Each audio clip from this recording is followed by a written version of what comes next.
BCom part 3 के income tax law and practice के paper में इनकम फ्रॉम अदर सोर्सेज हम देख रहे थे।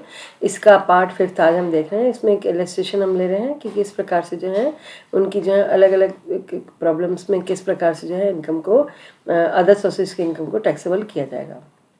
पहला इलस्ट्रेशन इसमें है, ड्यूरिंग द ईयर 2019-20 में मिस्टर कमल जो एक सैलरीड एम्प्लॉयड है, उन्होंने कुछ आइटम खरीदे हैं। उन्होंने गोल्ड ज्वेलरी खरीदी है 84,000 की और उसकी फेयर मार्केट वैल्यू उसकी जो है वो है 1,84,000। बिलियन परचेज 6 लाख के खरीदे और फेयर मार्केट वैल्यू उसकी है 5,50,000। A car television purchase for ₹25,000। एक कार के लिए टीवी खरीदा उन्होंने, फेयर मार्केट वैल्यू उसकी जो है 1 लाख है। तो consider above provisions the tax treatment of various items received by mister Kamal will be as follows. तो fair market value of gold jewellery उसकी जो है 1,84,000 और परचेज प्राइस है उसकी 84,000। तो एक्सेस जो उसका डिफरेंस होगा 1 लाख रुपए, 1 लाख रुपए चार्ज होगा उसका परचेज ऑफ गोल्ड ज्वेलरी का टैक्सेबल के रूप में। ठीक है, क्योंकि गोल्ड ज्वेलरी की फेयर मार्केट वैल्यू ज़्यादा है, परचेज प्राइस कम है, तो जो उसका डिफरेंस है उसको टैक्सेबल किया जाएगा। अच्छा, इसी तरह से जो है फेयर मार्केट ऑफ बुलियन जो है उनकी 5,50,000 है और परचेज उसको 6 लाख में किया है, तो वो जो है फेयर मार्केट वैल्यू से ज़्यादा है। तो in this case the purchase price is more than the fair market value and nothing will be charge. अगर परचेज प्राइस आपकी ज़्यादा हो गई तो फिर आपको जो है टैक्स उस पर नहीं देना पड़ेगा, क्योंकि बुलियन की मार्केट वैल्यू कम हो गई है।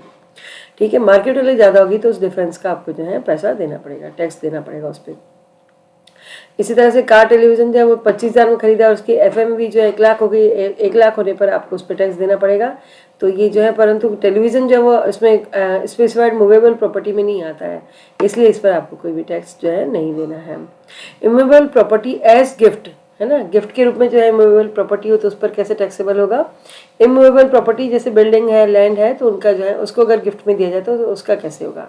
तो ए विदाउट कंसिडरेशन, अगर आपने जो है इसको बिना कंसिडरेशन की जो है इमूवेबल प्रॉपर्टी को गिफ्ट में दिया है ना, कोई कंसिडरेशन आप नहीं ले रहे हैं, है ना। एक आदमी जो था वो प्रीवियस ईयर में फ्रॉम एनी पर्सन और person any immovable property without consideration प्राप्त करता है and the stamp duty value of which exceeds 50,000 rupees, then in such case the stamp duty value of such property will be taxable in the hand of the receiver. भाई किसी आदमी को बिना consideration के कोई जमीन या लैंड मिल गई और उस पर जो है स्टाम्प ड्यूटी जो होती है उसकी देनी पड़ रही है, और वो जो स्टाम्प ड्यूटी है वो है 50,000 से ज़्यादा है, तो फिर जो है स्टाम्प ड्यूटी उसकी टैक्सेबल हो जाएगी। जैसे इसमें एक छोटा सा इलस्ट्रेशन दिया है, 25/5/2020 को मिस्टर कौशल जो उन्होंने जो है पर्सनल एक बिल्डिंग थी, उन्होंने अपने फ्रेंड को मिस्टर लाला को दे दी। The market value of the building थी 18,40,000 और उस वैल्यू को अगर जो है स्टैम्प ड्यूटी वैल्यूशन जो कराया गया तो वो वैल्यूशन आया उसका 19 लाख। अब आपसे पूछा गया कि what will be the tax implication of the above case in the hand of mister Kaushal, क्योंकि मिस्टर कौशल तो उसको गिफ्ट दे चुके हैं, तो यहाँ पे कोई बात ही नहीं कि उसकी जो है मिस्टर कौशल का किस तरह से माना जाए। In other words the question of taxability of gift arises when gift is received by an individual and not when the gift is given by the individual. However, then case of taxability will arise in the hand of receiver, his friend जो है 19 लाख रुपए पर जो है उसको tax देना होगा। Value adapted to charge stamp duty will be tax in the hand of friend, है ना, क्योंकि वो तो गिफ्ट में दे चुका है कौशल, तो उस पर टैक्स नहीं लगेगा और उसके फ्रेंड पर जो है 19 लाख जो कि उसका स्टैम्प ड्यूटी जो वैल्यूशन हुआ है उस पर जो है टैक्स देना पड़ेगा उसे। फॉर इनएडिकेट कंसिडरेशन, ये था विदाउट कंसिडरेशन। इनएडिकेट का मतलब है कम प्रतिफल की राशि उसको दी गई हो तो कैसे होगा।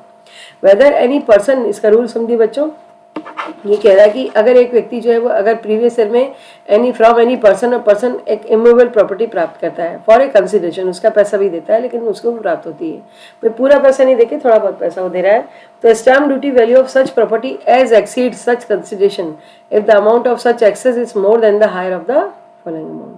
तो यहाँ पर ये है कि इसमें स्टैम्प ड्यूटी को टैक्सेबल किया जाएगा, लेकिन पहले ही देखा जाएगा कि उसका कंसिडरेशन जो है इनसे ज़्यादा है क्या। दो चीज़ें आपको दी हैं, स्टैम्प वैल्यू और कंसिडरेशन के अंतर की राशि जो भी टैक्सेबल होगी, लेकिन उसको दो चीज़ों से आपको कंपेयर करना कि इनसे भी ज़्यादा है क्या। पहला है आपको 50,000 रुपये और दूसरा आपको लेना कंसिडरेशन का 5%। ठीक है, इनमें से जो दोनों अमाउंट है उनसे भी अगर उसका कंसिडरेशन ज़्यादा है तो ऐसी कंडीशन में जो है उस कंसिडरेशन को टैक्सेबल किया जाएगा। ठीक है, तो इसको देखिए अभी इन्होंने बताया एक्सेस डिफरेंशियल अमाउंट। ठीक है, ये याद रखिएगा।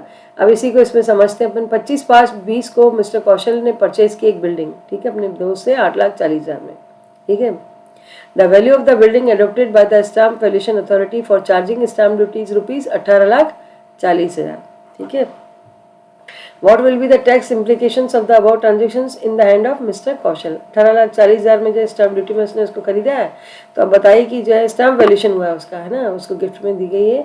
तो अब बताइए कि परचेज की बिल्डिंग को उन्होंने 8,40,000 में, जिसकी की स्टैम्प ड्यूटी है 18,40,000 रुपये। अब इनमें दोनों में डिफरेंस देखिए आप, परचेजिंग प्राइस और उसका जो है स्टैम्प ड्यूटी वैल्यू, उसमें 18,40,000 माइनस 8,40,000 करते हैं तो 10,000 का डिफरेंशियल अमाउंट है स्टैम्प ड्यूटी और कंसिडरेशन का। ठीक है, तो अब ये भी फिर अगर इन दोनों से हायर हो जाता है तो उसको टैक्स देना होगा। अब देखिए दोनों से हायर क्या होता है, एग्जेम्पशन जो है 50,000 का या फिर 5% ऑफ 8,40,000, तो 42,000 होता है। दोनों में से जो है 50,000 ज़्यादा है, लेकिन अपना जो वैल्यू है वो 10 लाख, जो डिफरेंशियल अमाउंट है वो इन दोनों से ज़्यादा है, तो वो जो है टैक्सेबल हो जाएगा। ठीक है, इसी तरह से हम कुछ एग्जेम्प्टेड गिफ्ट्स देख रहे हैं कि अगर जो ये इन सिचुएशंस में इन गिफ्ट को जो अगर कोई आदमी गिफ्ट करता है तो उसको टैक्स फ्री माना जाएगा, बिल्कुल एग्जाम्प्ट होंगी वो। एनी सम ऑफ मनी और property received from any relative, किसी रिश्तेदार से आपको मिलती है tax free. On the occasion of the marriage of the individual, किसी की शादी में मिलती है टैक्स फ्री। अंडर विल और बाय वे ऑफ इनहेरिटेंस, है ना, विल बना करके वसीयत बना के दी जाती है तो भी tax free. In contemplation of death of the pair और डोनर, है ना, उसकी डेथ होने पर दी जाती है।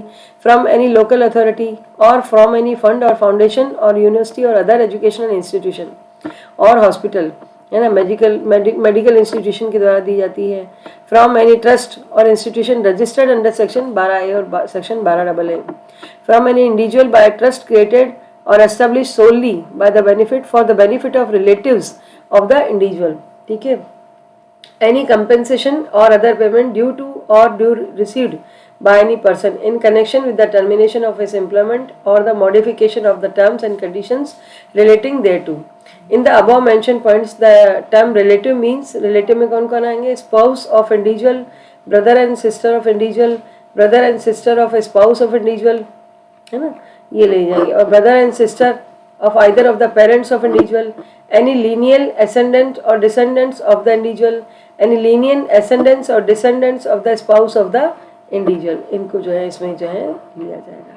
तो ये जो है इनके रिलेटिव्स माने जाते हैं, इनको अगर दी जाती है तो ये जो पहला पॉइंट है ना कि फ्रॉम एनी रिलेटिव से प्राप्त होती है तो उसको एग्जाम किया जाएगा। तो रिलेटिव की डेफिनेशन में ये आते हैं, भाई है, बहन है किसी का, या भाई और बहन का स्पाउस है, और ब्रदर भाई बहन का जो पेरेंट्स हैं, और एनी लिनियल एसिडेंट और डिसेंडेंट इंडिविजुअल के हैं, है ना, तो उनको भी इसमें लिया जाएगा। तो ये है आपने आज देखा कि किस प्रकार से गिफ्ट में देने पर स्टैम्प ड्यूटी अगर मूवेबल प्रॉपर्टी दी जाती है, इमूवेबल प्रॉपर्टी, तो किस प्रकार से उसका वैल्यूएशन किया जाएगा। धन्यवाद।